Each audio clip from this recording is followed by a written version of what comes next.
Hi, this is Tammy Thompson, and I wrote the book Hope Holds You.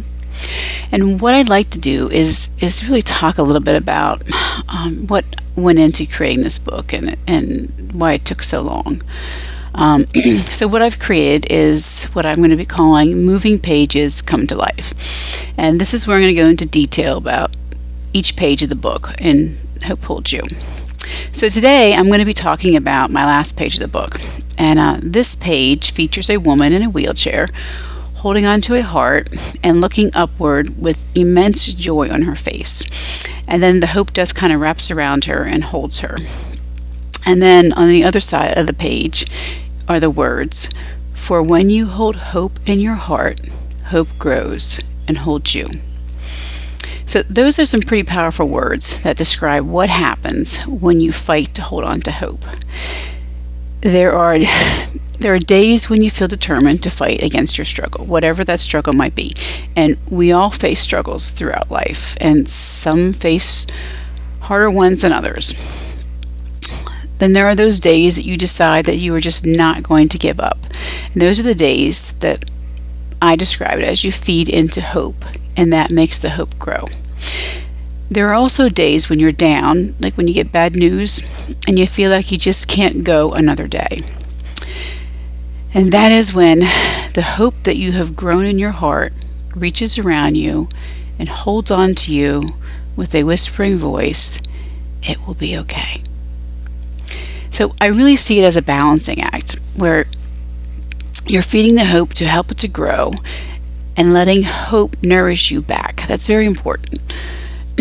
So let's talk a little bit now about this image and why this image is so special to me. And by the way, all the images were originally photographed by me, and then I edited each image and transitioned them into a painting effect for the book.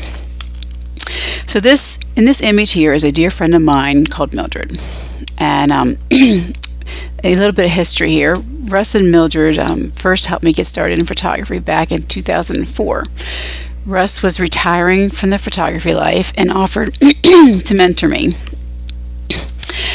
And we became very close friends over the years. In this image, Forever Loved, I captured Russ and Mildred on their 40th wedding anniversary. Sadly to say, about a year later, Russ passed away.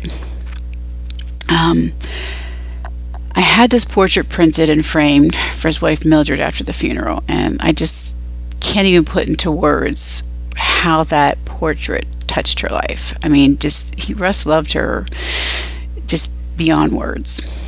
So this art piece was also on display in my first art gallery exhibit at the gallery at the Scott Center in the fall of 2013.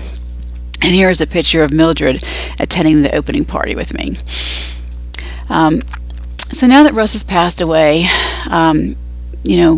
Mildred, being in a wheelchair, she has moved away to retire with her family, which is out of state.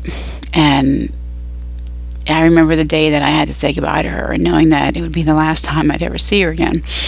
And it was very sad to say goodbye and to let her go. But I was also very happy for her because now she's going to be surrounded by all those in her family who love her. But before she left, I asked her if she would be a part of my book, Hope Holds You. And I photographed her on a beautiful day a few weeks before she moved. And I just want to say how blessed that I have been to have this strong woman share a part of my life. And that is why I wanted her to be a part of my book so I could share it with the world.